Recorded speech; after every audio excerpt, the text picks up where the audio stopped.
মাটির প্রায় ১৬০ ফুট গভীর খাদে তলিয়ে যাচ্ছে রাস্তা, বিদ্যুতের তার ছিঁড়ে স্ফুলিঙ্গ ছড়াচ্ছে।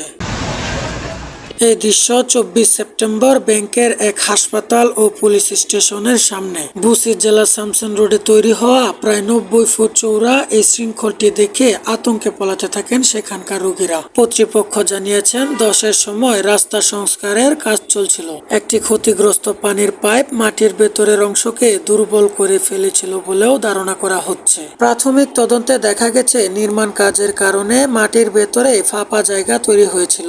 এরপর মাটি ক্রমাগত বসে যেতে থাকে।